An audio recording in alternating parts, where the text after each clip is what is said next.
사랑하는 수정동교회 성도 여러분, 안녕하십니까? 김병철 목사입니다.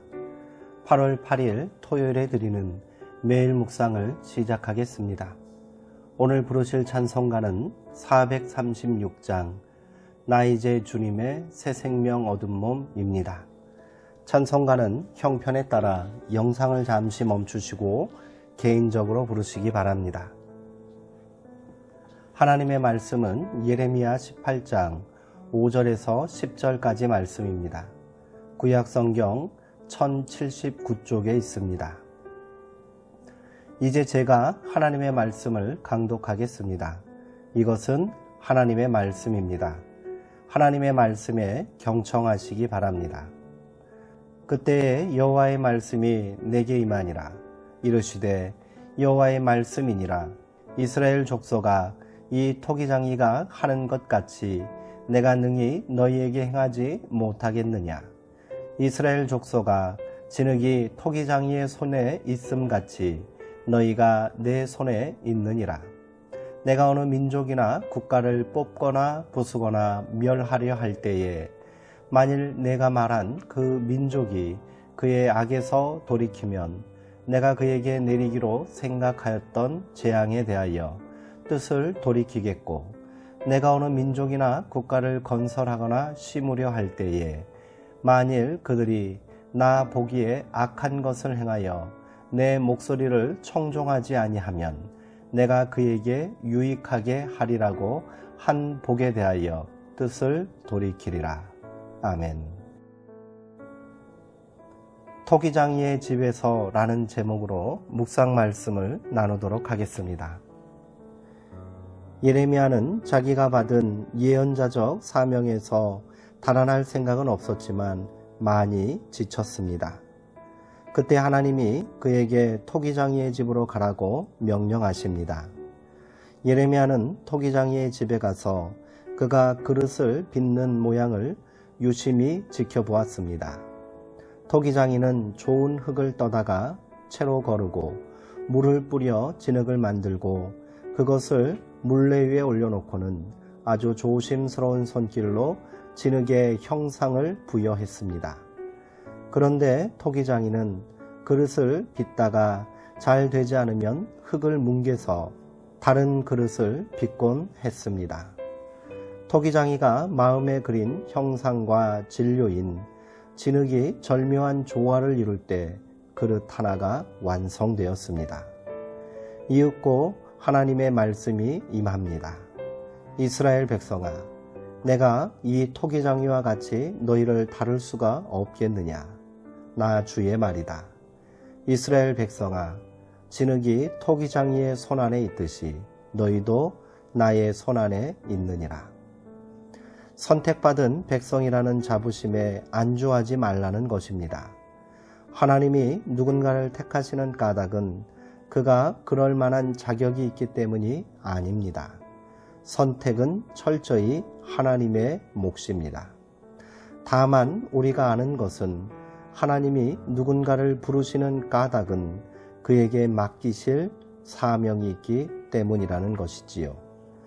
하나님은 아브라함을 불러 땅에 사는 모든 민족에게 복을 전하라고 하셨습니다. 하나님은 이스라엘 백성을 불러 제사장 나라, 거룩한 백성이 되라고 하셨습니다. 예수님은 우리를 불러 하나님 나라의 복음을 전하라고 말씀하셨습니다.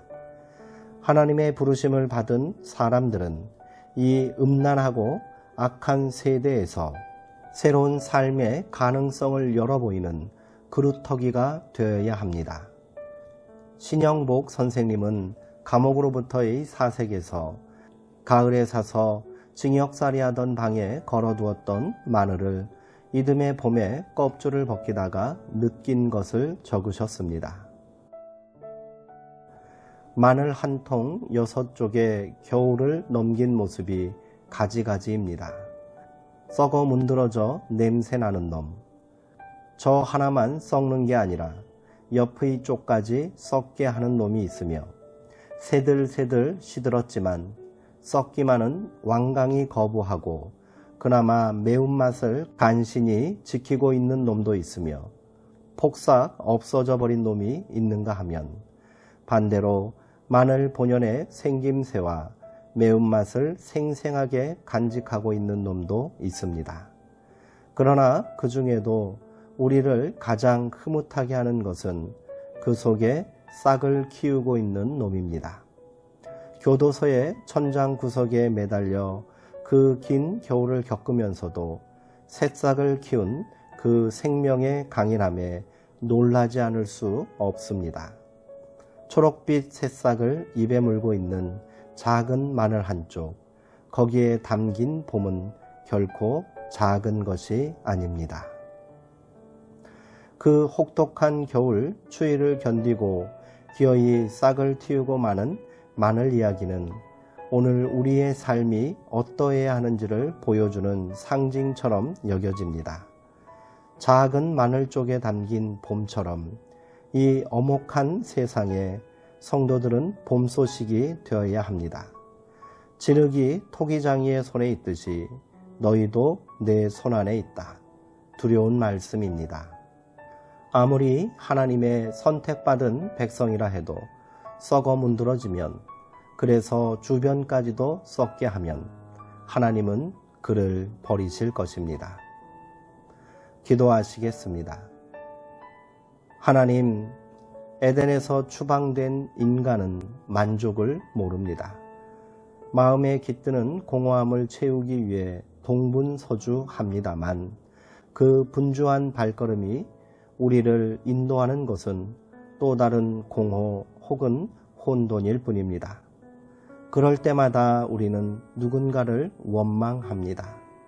원망할 대상이 없으면 하나님을 향해 불평하기도 했습니다.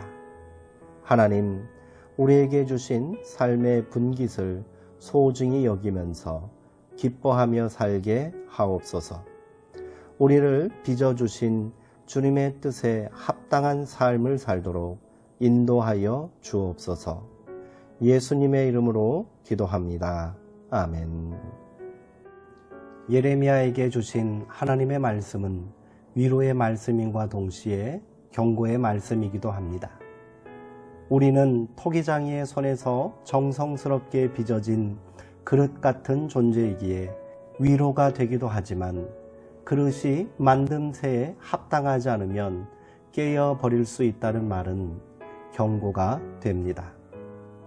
오늘은 우리가 신앙 안에 머무는 것만으로 만족하지 말고 그 합당한 사명을 감당하는 삶을 살 수 있기를 기도했으면 좋겠습니다.